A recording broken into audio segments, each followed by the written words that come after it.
Oh, man, I'm going to, oh, gotta put that on. All right. Hope I can be heard. Be with everybody in just a moment. As soon as my YouTube channel pops up and I can mute it. Oh, man. Okay, there it is. All right. Here we are. Hi, everybody. This is I Love Rock. This is news and not news. This is actually Most Things Hypnosis. Today, I'm going to do something a little bit different. We're going to talk about new business coaching. And hang on a second, everybody.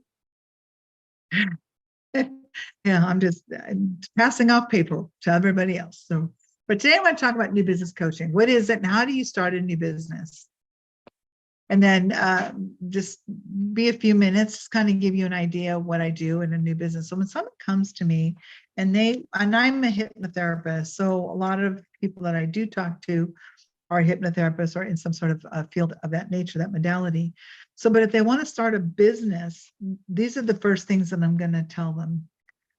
What kind of a business? You have to already decide what kind of a business. Is there a market for it? You got to look at the market for it. Also, I want you to look at, so you got the budget, you're going to sell widgets or you're going to give a service or whatever it is. And then you have to get a business license. You got to get a business account. You have to have a website nowadays. You have to. It gives you credibility and presence. People want to see what you're about. And it needs to be Google ready. It can't just be any old website. It has to be Google ready. Google has certain algorithms and requirements. If you want to be hosted and posting on their Google business, you can have a business page. But it's credibility. When Google says you're legit, they've checked you out. They've sent mail to you. They've looked at what it is you're selling, etc. They looked at your business. They're looking to see that your website matches what it is you say. There's content, it's stuff like that. So it's incumbent upon you to make sure you have those things done. You need a few business checks. I did something really stupid when I first started. I got this really good deal on business checks. So I had 1,200 of them duplicate printed, and it'll take me 7 lifetimes to even go through half of them. I write 1 check a month. Everything else I do is online through my bank. So very important. Now, if you have all those other aspects and you're ready, you need a marketing budget. People have to be able to find out who you are, where you are, what you're doing. They need to know about you. How are they going to find you? The marketing budget, the marketing actually helps drive people to you. And then there's other little things that you can do, from just going out and just speaking in front of people, telling people what you do, having events, holding events, being a part of the Chamber of Commerce's in your neighborhood.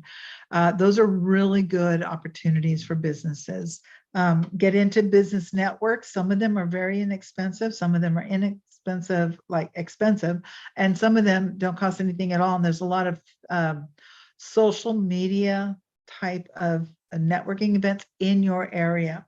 Okay, so you don't want to, if I'm in California, so I'm not going to really network much with what's going on in New York or Maine or Florida or whatever. So, and just be, aware of that. Look at how much you're going to spend if you're going to do that. Marketing is everything.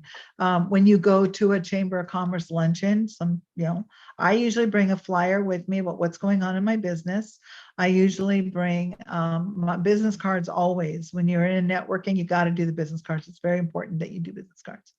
So business cards are important. You got to make sure you have capital to work with. I have been fortunate enough that the capital is just, for me, it's in and out. It's in and out. It flows in and out. And that makes it really super nice to have that.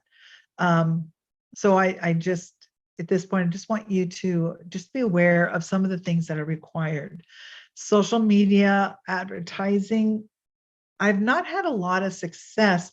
I wouldn't pay money into it right now.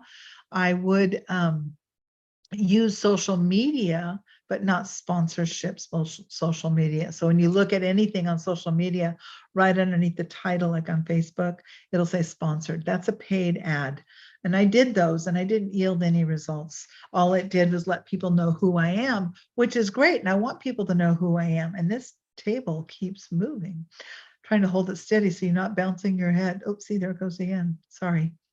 So anyway, you want to use the social media, just use social media, create your own ads. Canva.com, C-A-N-V-A, is a great place to make your ads. Just start looking up what you want to sell. What is you want to let people know about you? How do you want to reach them? And then having that, if you're going to do, like I do these podcasts, and most of the time I am talking to the little green light, and very few people hop on, but that's okay. You know why? Because I'm building a library of content, and I'm okay with that. And it's fun and I enjoy it. And I spend a few minutes once a week doing this. I did actually have an actual 12 episode program almost done with. Some of the episodes are already on the Austin Reed Network on Roku and Amazon Fire. It's called News in Hypnosis, and it has a more medical approach like smoking cessation, tinnitus, pain management, how hypnosis and hypnotherapy can benefit people in that way. But how can that help? How can hypnosis help somebody building a business? Well, what's your success level? Do you have one? Can you imagine doubling your income in 2 weeks or quadrupling it in 2 years, wherever you're at now? So there's a lot to be done in confidence, motivation, getting things done, and then learning the do's and don'ts. Like there's some things that I've tried that work for me and they may not work for you. So I have a cell phone. I've had this one this phone number, this different phone, but I've had this number for like 20 years. And so this is my personal cell phone. And I added a line to it. Well, then I learned that unless I actually have data, which I have unlimited data because I'm with Verizon, but sometimes that second line wouldn't work because it wouldn't reach the data wouldn't reach it or something. So I just decided I wanted to make sure clients could get a hold of me right now. So I got a second phone and it works for me. Yes, it is a little cumbersome wandering around for 2 years with 2 phones, but I've been very fortunate that I've been able to do that. So they're just pretty much interconnected. So I can check emails and all that from either one of them and such. So there's that. Then there's the business card. You got to do the business card. I know some people are just make it simple. Keep the business cards real simple. Keep it, your name, the name of your business, your phone number, contact information, what it is you offer and done, just real simple, basic stuff. If you're going to do podcasts, make sure you are not shiny. You have better lighting than me right now, although I am sitting very, very close to my camera because I'm in the big room of my office instead of in my office. This just happens to be where the laptop was, and this happens to be where I am. And then, so make sure your face isn't too shiny. Sometimes makeup might be required. So you might want to talk to somebody about that. So you'll have to, if you're doing in person, you'll need a location. If you're doing Zoom, you'll need a Zoom channel. Some of it's free. I pay to have my Zoom so I can have unlimited amount of time when I do one-on-one or groups or whatever it is. So and it's super inexpensive. The other thing would be right off the top, and make sure whatever it is you're doing, you have a niche in it. So I'm hypnotherapy. I do a lot of different things with hypnotherapy, but I had to find one niche that I could market and then, add on the other ones as I go. And I don't remember which one I did first, but I did no smoking or quit smoking and then weight reduction. So, and then I flip-flopped them back and forth, and then people learn. So later on, oh, wow, you do that too. You do that too. So on my counter, it's right over there. There's a counter on the other side of that glass. And I have flyers down where people can see a list of things that can be done with hypnotherapy. And they can just, check them off, or they can take it with them. They can discuss with their whomever. They can pass it on, whatever. So eventually, it can take a couple of years to get yourself up and running. It can take a few years to start getting where you don't have to chase clients. Clients will contact you, excuse me.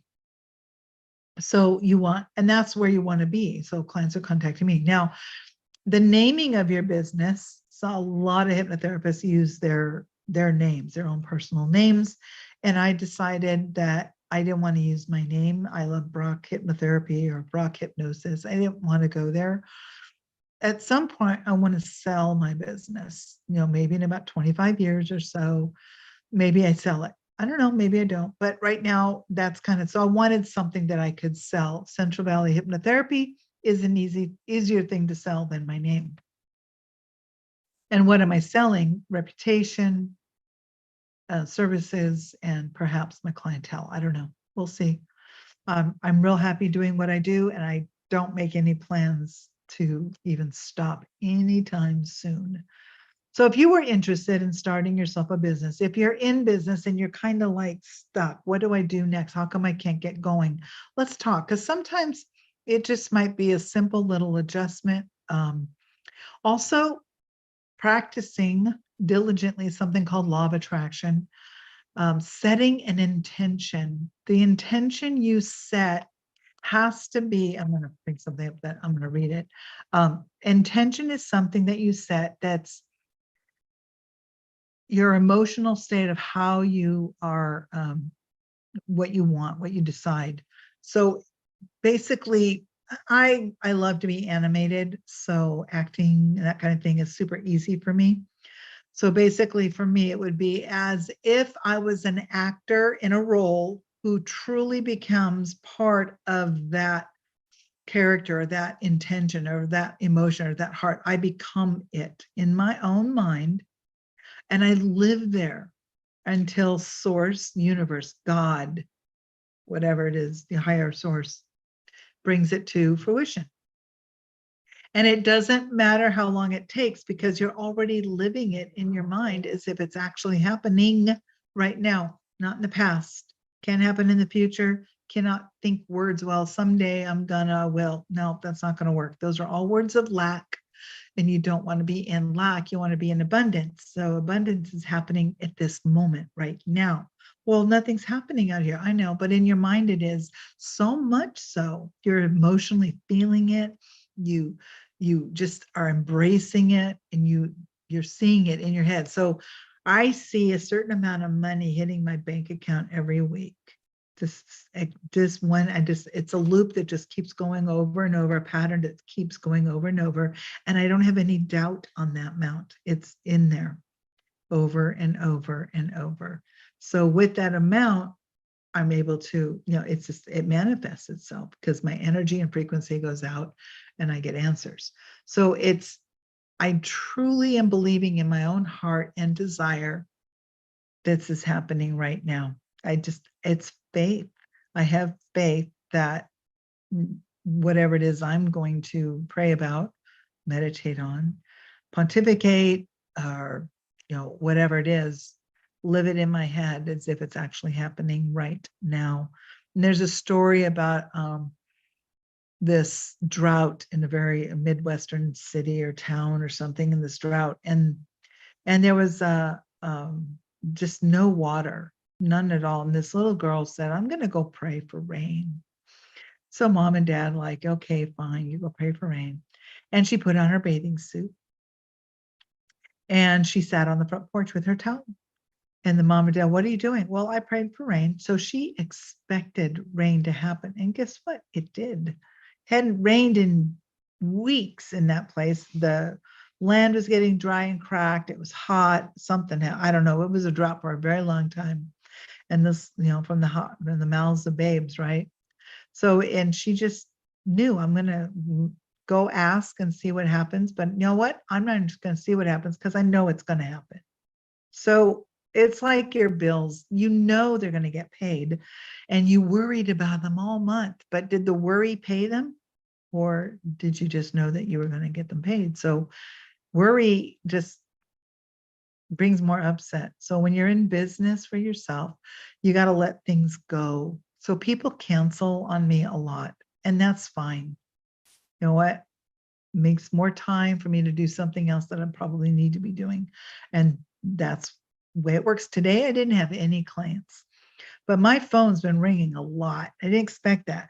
And I've had people in and out of my office, and more people are expected right after this. So, it's like, okay, well, I didn't have any clients. That's all right. But I have five, three new clients over the next 3 days. 1, 2, 3. Yeah, three new, possibly four. Three new clients, and then I'm seeing two more that are existing clients. So I'm just they've all been confirmed, and I'm just like, okay, they call me, and I'm happy about that. I'm elated with anything that I can do to help somebody improve their life, helping as many people as I can achieve their very best. That's my goal. I'm going to sign off now. You all have a fabulous, fantabulous, amazing weekend ahead. And I will catch up with you next week. If you have any questions, as usual, please, by all means, just give me a call and I will be happy to talk to you about your new business, any advice, whatever you want. My coaching fees are the same as my hypnotherapy fees. It's $125 an hour. So take care, everyone. I look forward to seeing you soon. Well, you seeing me, actually, because I can't see you unless you join me on Zoom. If you want to join me on Zoom, you're always welcome. Just let me know, and I'll be happy to send you the link.